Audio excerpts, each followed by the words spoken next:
خلونا كده نوضح لكم النهاردة عن مشكلة بيعاني منها كتير في الحمامات وفي المناطق أو في الشقق السكنية أو في الفلل، إن بيكون في الحمام خاصة الحمام الرئيسي أو حمام الضيوف بيكون في عندي ارتداد للروائح الكريهة أو ظهور روائح كريهة عندي في الحمام، أو بيكون لو حصل انسداد في ماسورة الصرف بتبدأ تظهر عندي طفح في البيب من بيبة الصرف عندي. ففي حاجة مهمة جدا، يعني للأسف السباكين أو صناعية السباكة بيتجاهلوها أو صناعية الأعمال الصحية بيتجاهلوها، ألا وهي البرقع.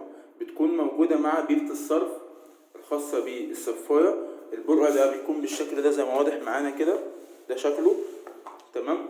وضح لنا كده عصام أهميته. يا باشا ديت بيمنع أي سدد راعي الصرف الخارجي بره. تمام ماشي، يعني كل شركة مسؤولة بنفسها. يعني مثلا لو في حاجة من بيبة الشاور أو من حوض الوش بتثبت في البيبة هنا، أي شوائب أي حاجة نزلت من نوضح بيبة الشاور بالمرة كده بعد إذنك.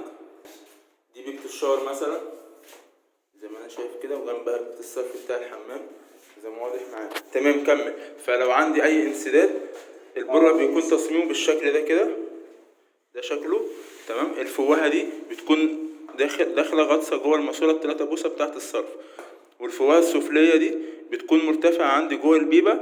المية بتكون واصلة للحز ده كده. امسك كده وضح لنا.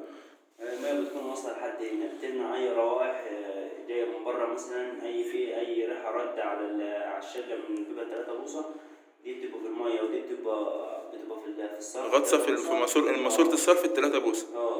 دي بتغطس من جوه مثلا لحد هنا، ودي بتبقى في المية، فبتمنع أي ريحة ارتداد الروائح بقى، ارتداد لو في انسداد في ماسورة الصرف نفسها او عمود الصرف بتمنع ان الميه ترجع ترتد وتطلع عندي فتملى البيبه وتطفح عندي جوه الحمام. لكن لو في اي رواسب او مثلا مشاكل جت عندي، لان البيبه دي بتجمع لي صرف الشقه كله عدا المرحاض اللي واضح هنا معايا.